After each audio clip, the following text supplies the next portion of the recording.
Welcome, history buffs and curious minds, to a gripping tale of war, resilience, and lessons that echo today. We're diving into the Vietnam War, why the United States, the world's mightiest military, lost, and how Vietnam's fierce forces turned the tide. From 1955 to 1975, this conflict reshaped nations and rewrote history.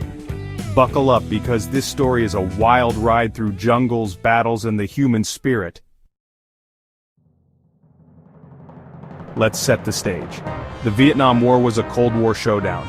The US backed South Vietnam to stop communism's spread, fearing the domino theory.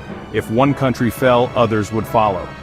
By 1969, over 500,000 US troops were in Vietnam, backed by cutting-edge tech. Yet in 1973, they withdrew, and by 1975, Saigon fell to communist forces. So, what went wrong? The US entered Vietnam with a noble goal: stop communism. Under President Kennedy, advisors poured in, 16,000 by 1963. After his assassination, President Lyndon Johnson escalated things big time. The 1964 Gulf of Tonkin Resolution, sparked by disputed naval attacks, gave Johnson a blank check for war. The US plan? Overwhelm the enemy with firepower. Operation Rolling Thunder dropped millions of tons of bombs, while search and destroy missions hunted Viet Cong. They even used Agent Orange, a chemical defoliant, to clear jungles.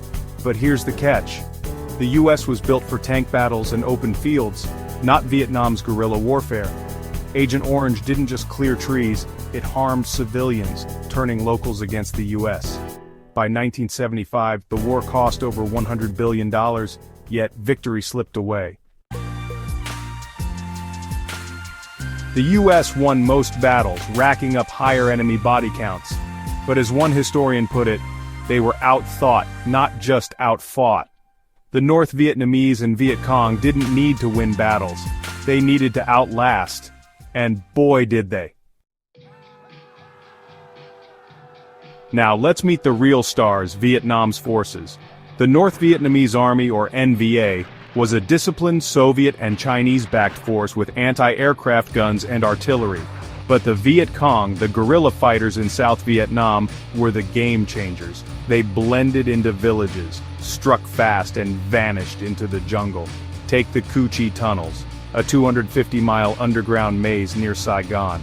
These tunnels hid fighters, stored supplies, and even had hospitals.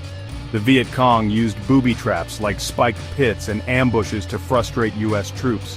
The Ho Chi Minh Trail, a 1,000-mile supply line through Laos and Cambodia, kept them armed despite US bombs. Vietnam's strength wasn't just tactics, it was heart. Ho Chi Minh, their leader, said, "You can kill 10 of our men for every one we kill of yours. But even at those odds, you will lose and we will win." And they paid a heavy price. 1.1 million fighters and 2 million civilians dead. Soviet and Chinese aid, from rifles to missiles, kept them in the fight. Their belief in independence fueled a resilience that stunned the world. Key moments turned the tide. In 1964, the Gulf of Tonkin incident, 2 alleged attacks on US ships, ramped up US involvement. Then came 1968's Tet Offensive. The NVA and Viet Cong hit over 100 targets, including Saigon's US embassy. They lost militarily, with 50,000 casualties, but won psychologically. Americans, told the war was nearly won, were stunned. TV showed chaos, not victory.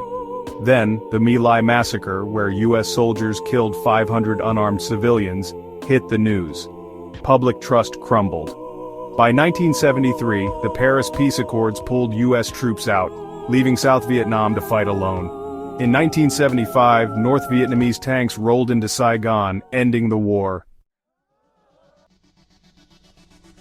Back home, America was tearing apart. The war's horrors, 58,000 US deaths, 211,000 casualties, filled TV screens. Protests erupted, from the 1968 Democratic Convention to Kent State in 1970, where 4 students were killed. The anti-war movement grew, chanting, "Hey, hey, LBJ, how many kids did you kill today?" President Johnson, battered by criticism, didn't run in 1968. Nixon promised peace with honor, but the war dragged on. The media's raw coverage, burning villages, crying children, shifted public opinion. By 1971, 60% of Americans wanted out. Political pressure forced the U.S. to negotiate, leaving South Vietnam vulnerable. So why did the U.S. lose? They had the firepower but not the strategy. Vietnam's guerrilla tactics, supply lines, and sheer will outmatched them. At home, a divided nation demanded peace. The war cost 58,000 American lives, millions of Vietnamese, and left scars still felt today. Vietnam emerged united, a regional powerhouse, but at a devastating cost. The U.S. learned hard lessons. Military might alone can't win hearts or wars. This is the Vietnam War's legacy, a testament to resilience and a warning about hubris. Thanks for joining us. Like, share, and subscribe for more epic history. Inspired by Vietnam's resilience and history's lessons,